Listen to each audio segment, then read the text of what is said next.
Sa panahon ng mabilis na impormasyon at kaliwat ka ng balita, kailangan mo ng isang channel na mapagkakatiwalaan, diretso at para sa bayan.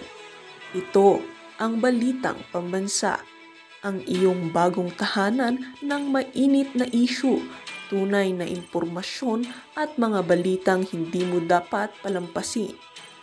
Mula sa mga trending na kaganapan sa social media hanggang sa mga seryosong isyong pambansa. Bantay kami sa bawat sulok ng bansa para sa iyo. Hindi lang basta chismis, kundi validated news, mga impormasyon na may batayan at mga kwento ng tunay na buhay Pilipino. At kung gusto mong laging nauuna sa kaalaman, huwag kalimutang mag-like, mag-share at higit sa lahat, mag-subscribe. Dahil sa Balitang Pambansa, balita mo, boses mo, bayan natin ito.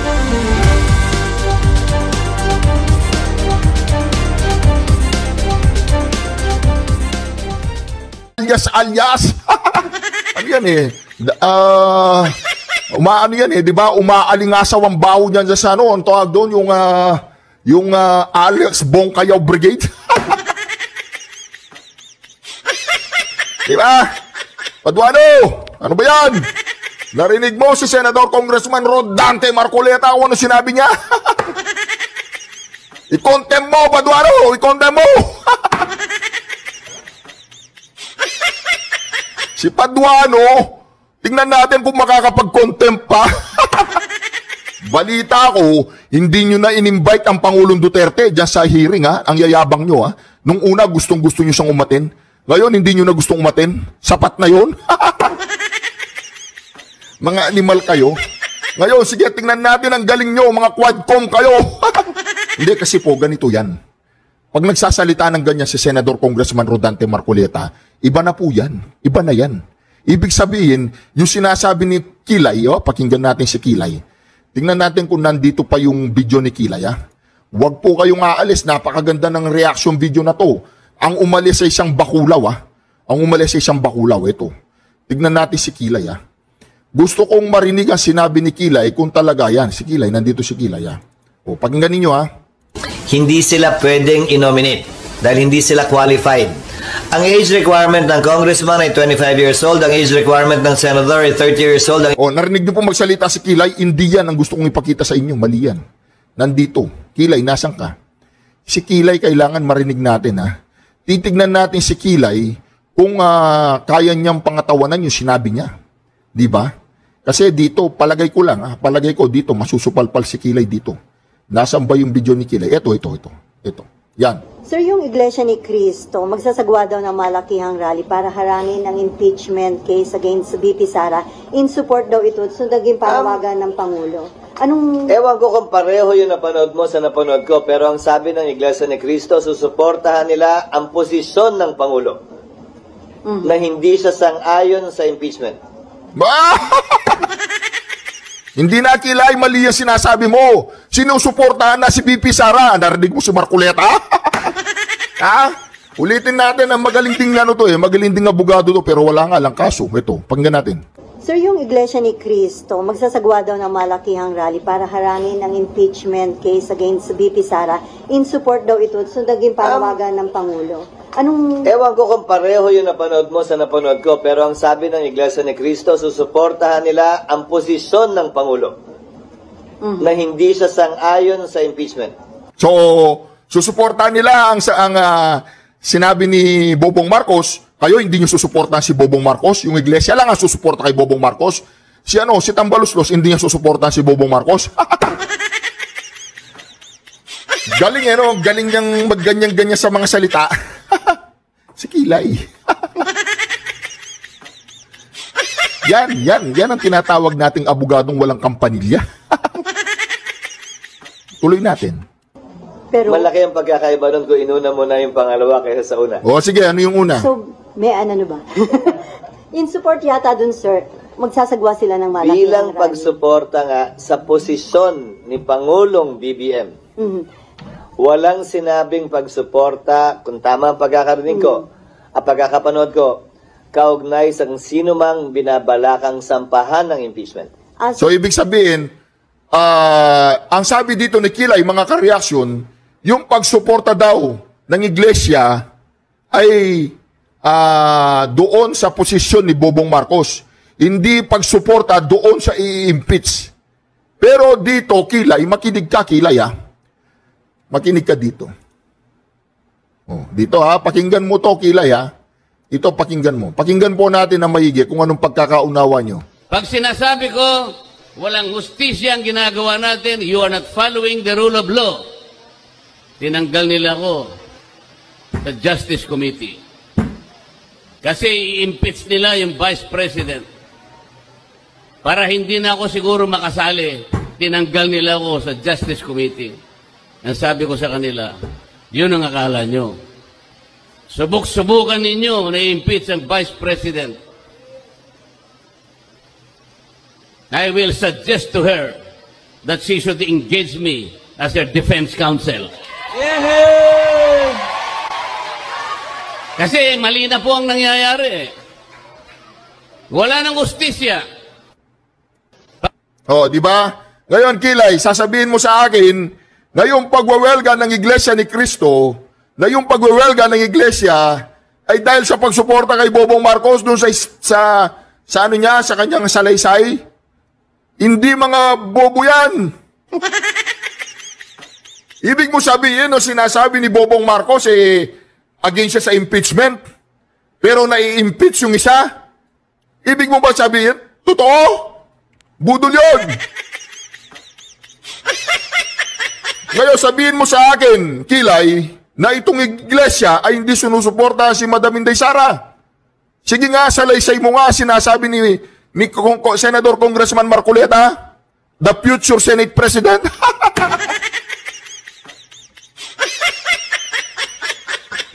Bobong Marcos, Kilay, ibig sabihin ba itong salaysay ni Senador Marcoleta, hindi yan pagsuporta para hindi ma-impeach si Sara Duterte? Alright, doon nakita po natin mga kareaksyon, ha. Nakita natin na talagang itong si Senator Kilay, si Mr. Kilay, magaling siyang magganyan-ganyan sa salita. O ngayon, Mr. Kilay, sabihin mo nga na yung iglesia ay hindi sinusuportahan si Madam Inday Sara. Sinusuportahan. Malinaw na malinaw po yan sa sinabi ni Senador Congressman Rodante Marcoleta, the future Senate President. Di po ba? O ito naman. Marcoleta, ako ang lumapit sa kanya, sabi ko, tumakbo ka. Hindi yan siya lumapit sa akin, ako ang lumapit sa kanya. Para sa mga Bisaya, taro nga tao ni. Unya, walay duha-duha ang pagtanaw niya, pula o puti, sir. Either you are right or you are wrong. Wala siyang compromise dyan. Kailangan ko yung matitino na tao na marunong pumiyak, hindi lang inadadala sa pera. Eto, sabi ko, ang compromising. Bakit? Sabi ko, he is a very uncompromising person. I don't even know in other matters of life. Pero he sees the world in the eyes of black or white, rather. Kaya kung hindi ninyo palampasin ninyo ito, hindi na kayo makakita ng Marcoleta for a long, long time. So nakita po natin yun, ha? May warning po ang Pangulong Duterte sa atin. May warning. Ano po yung warning ng Pangulong Duterte sa atin? Baka hindi na tayo makakakita ng isa pang Marcoleta. Maliwanag po yan. Maliwanag po sinabi ng Pangulong Duterte. In the eyes of black or white, rather. Kaya kung hindi ninyo palampasin ninyo ito, hindi na kayo makakita ng Marcoleta for a long, long time. Black or white, rather. Kaya kung hindi ninyo palampasin ninyo ito, hindi na kayo makakita ng Marcoleta for a long, long time. Black or white, rather.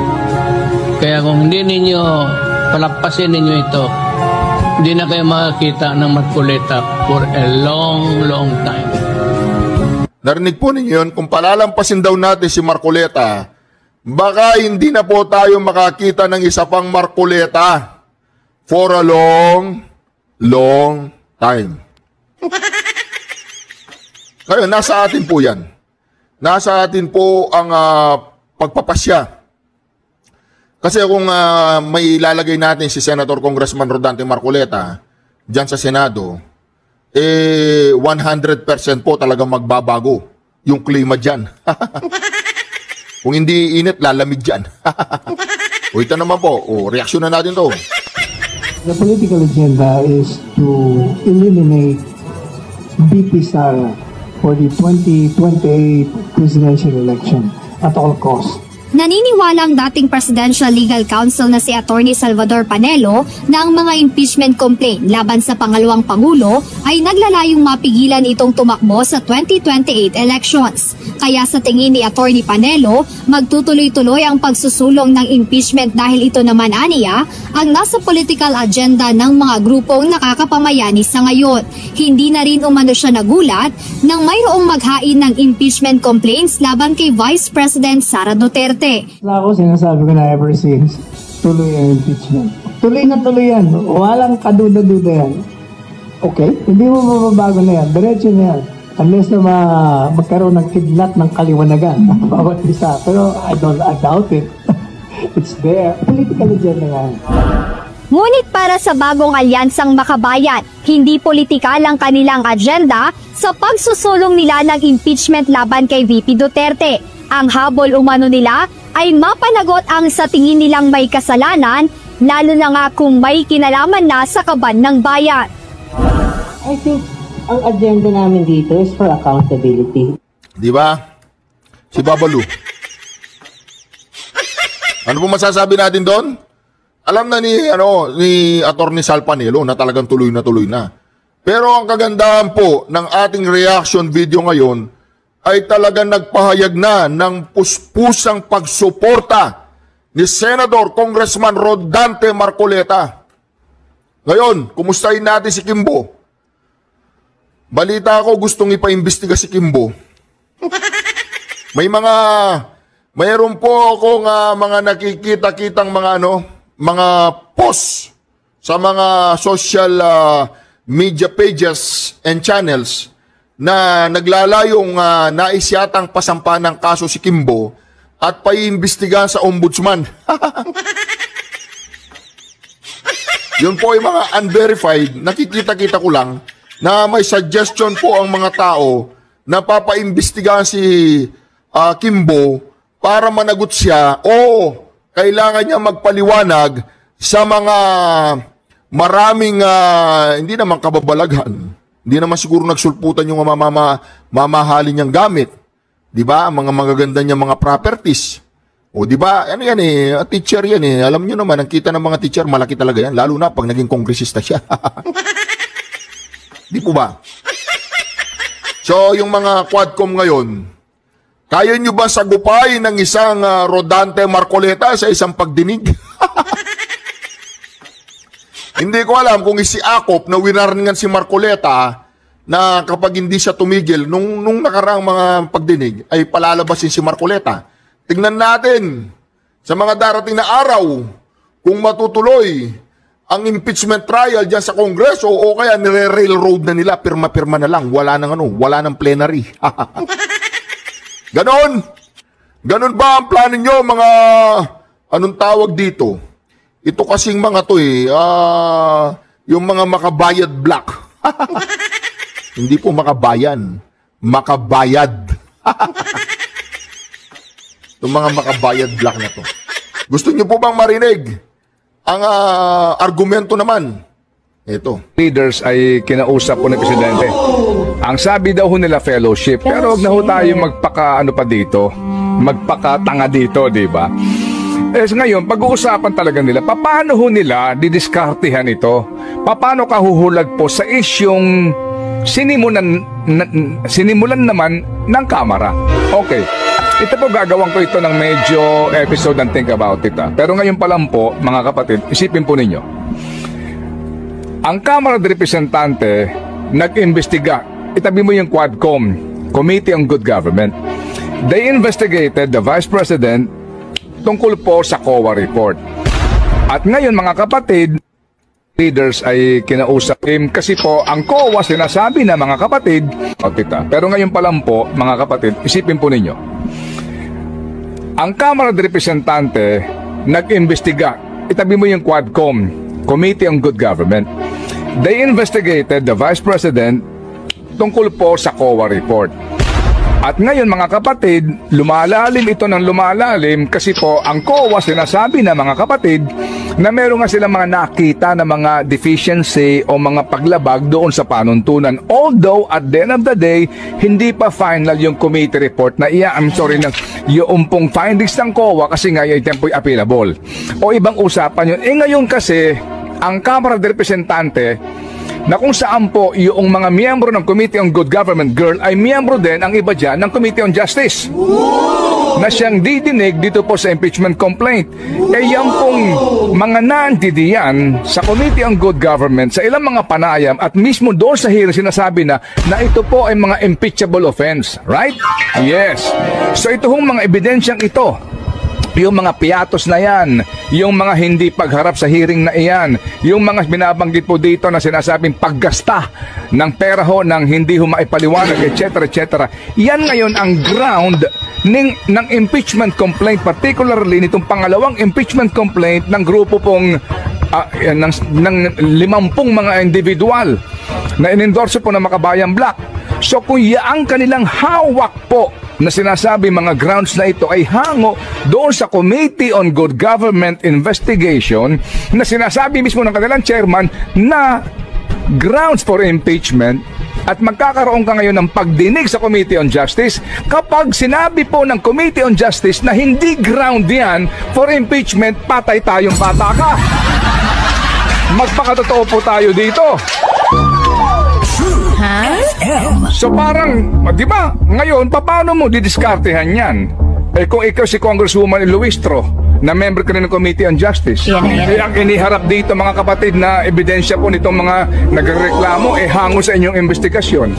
Sasabihin mo ngayon na hindi ground ito for impeachment? Malabnaw ito na dahilan? You cannot say that. Hindi ba na-stop ka na doon during the hearing ng Committee on Good Government? So paano mo ngayon i-dispose ito? Paano mo ngayon didiskartehan ito na hindi kayo magmumukhang tanga? Diba na nung panahon ninyo sa Committee on Good Government, pari ang dik-dik ninyo na impeachable offense ito? Paano yung pagkakamali ito? Na ground for impeachment ito? May naghain ng impeachment based on the facts that you presented? Kung ako si Congresswoman Luistro, magpapaplansya pa ako ng buhok para pretty ako kung matuloy yung impeachment hearing. Total, nagpabida na rin naman kayo dito sa mga hearing na ginawa ninyo nitong nakaraan sa komite. Ituto nyo na dito. Naku, makikita ng tao kung ano kayo kagagaling humusga dyan.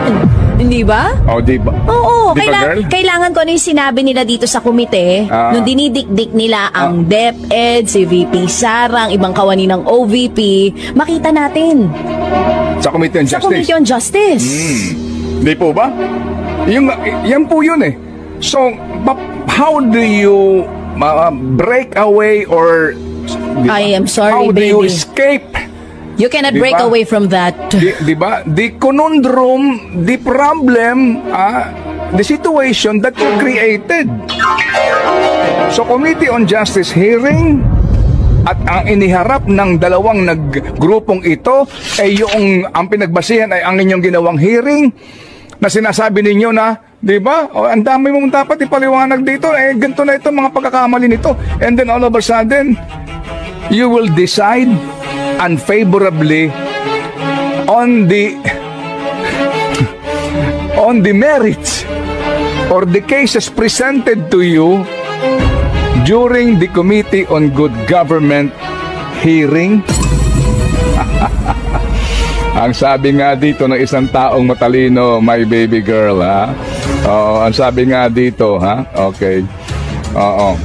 Kapag sumunod kay Pangulong Junior na walang impeachment, maiiwan sa ere. Oo. ang komite at mga kongresista na nagpagamit daw at tumira because para to defeat the impeachment, kailangan ang findings na no substance. Paano yan? Galing sa inyo yung substance.